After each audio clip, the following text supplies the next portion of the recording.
Hello and welcome, it's time to fill your boots, episode 4.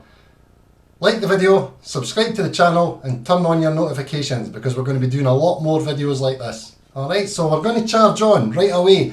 Week 1, Hurricane Lane 1.74, 1 easy, the St Ledger. Week 2, Al Assi 1.74 beat, traded as low as 1.17. Fox's Tail 3.60 beat, as low as 1.12, the beauty of Betfair. The winner, 850 to 1 in play. We said to play away for the front two.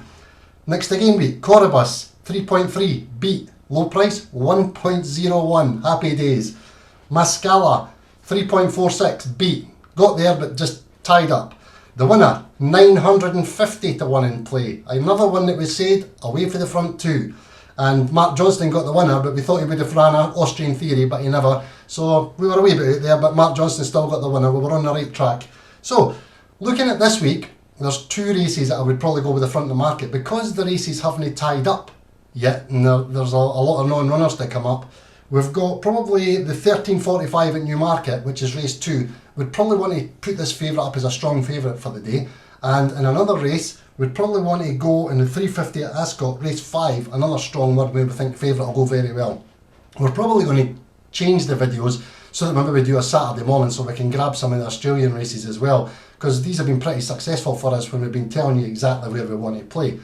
Great information just to sit and enjoy your Saturday, and the prices that we've hit, 1.01 at low, 950 to 1 in a run. You've practically been basement and ceiling prices, which is superb.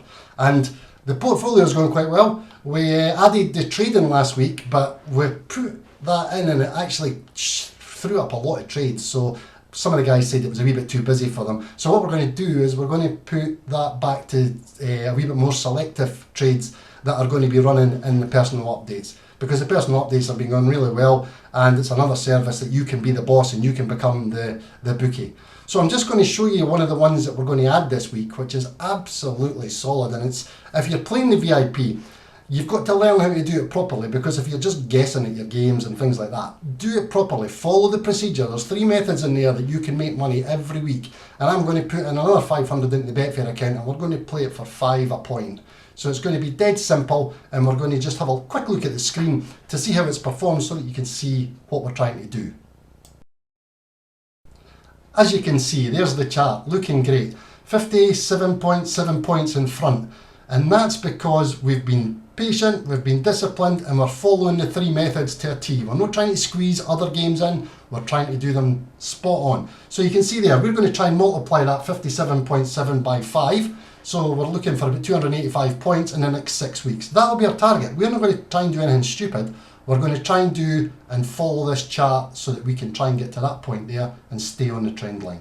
So that's a really important addition to our portfolio. And in there as well, the portfolio is looking like that. We've got the lay-in there, so we've got the 2,000 was already in, 500 we're adding for the 3 EPL methods, 302 for the lay-in, 2660 for the edit, and just a word on the edit, we're going really well with that, so it's 2660, 231 on personal updates for the trade, so we're sitting at 2456 in the account just now, so you can see that there you go, 2456, that's your Betfair account. So basically we're building the portfolio, we're up to 2,500 now, and we can keep that growing, and we're looking for that points out the EPL VIP method. So with the addition of the EPL method, make sure you follow it stringently, because if you start adding games, as I said, you'll go off track, and you've got to just stay that as a ready income, an investment. It just keeps performing and just keeps building your bank, and it's a very steady way to go. Now the Ripple edit, it's just gone 16 out of 16 winning place bets, which is, for a service, is superb. And we've got 2 going tonight, so it'd be great if we can get that to 18 out of 18. It really is a top performing service. Now the football this weekend, the banker that we'd probably be looking at would be Chelsea, and they're sitting at about 1.41 just now. So that would be probably where we'd play. There's a couple of games in there. Spurs and Aston Villa, you'd probably put a question mark on Spurs, and they should really win or draw this weekend. West Ham's the same, but you can't underestimate Brentford, I don't think, for a great start, great performance against Liverpool. And on the Liverpool game, we had another one of our accumulators in the VIP, going on to 17 to 1, going into the Liverpool game. A lot of you took the money before the game, but a lot of you waited until Liverpool went in front and then took the money. So it was another 17 points, easy to bank, and at a low price too. Superb. So well done if you've done that. Man United Everton, big question mark over Man United, I would say. They're not playing a 95th minute goal with Ronaldo, but I can't understand why they've brought Jesse Lingard back, who had a brilliant season last year at West Ham, really ran the show for West Ham, and was a big threat to every Premier League defence he played against. And obviously he scored the winner against West Ham, and they set up Ronaldo during the week there in the European game. So you'd think that he would get a run in the team before some of the other ones that he's trying to fit into the puzzle. So I'm a wee bit confused with Solskjaer, but I think everybody is, to be honest with you.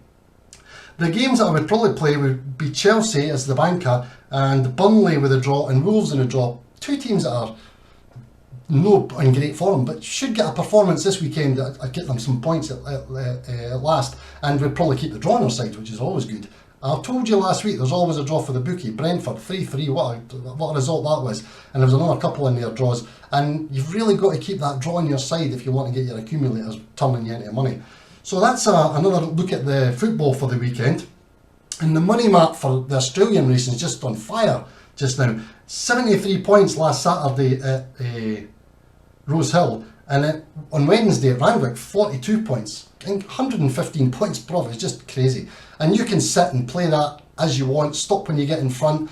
We hit the front very early last week, so it's a great way to play your Australian racing, and you've got your lays in there as well, and your backs. If you think you're going to come in and start laying big money and you're going to win straight away, laying's an art. You've got to take time. You've got to give yourself a lot of lays to get yourself organised. So make sure you set your bank properly. Never overstake. If you overstake, you'll get beaten, Betfair. Simple as that. And that's probably one of the main rules. Never overstake your lays.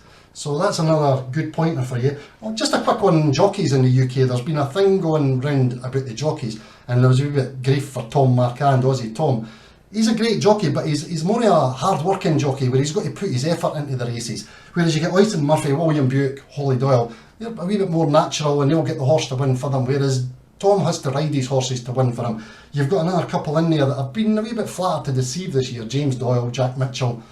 They're not getting the rides they should, in my opinion, and they're top jockeys as well. But when you go into your journeyman jockeys, always look for them for the big prices. You've got Curtis, Probert, Kevin Stott's another good one to keep your eye on up north in the handicaps. David Allen, Ross Ryan's on fire, and of course you've got Luke Monis, who batters the horse to death in the last furlong and a half, and his riding style's changed to make it quite entertaining, to be honest with you. So just some jockeys to keep an eye on. But as far as Tom Marquand being world class, I would say he's top class, but world class, I think he's still got a wee bit to go, and he knows that. And he's a good jockey, and he'll keep working at his game, and that's a good thing about Tom. He's working hard at his game, and obviously his relationship with Holly Doyle. I had a good bit on Twitter the other day there where he interacted with one of the punters that was giving him some stick, which was quite good, which is always good to see that the jockeys are reading their tweets and interacting sensibly with people that are wanting to interact. This was obviously a troll that was giving him a wee bit of grief, and he put a good reply in there. So that's about us for this week. So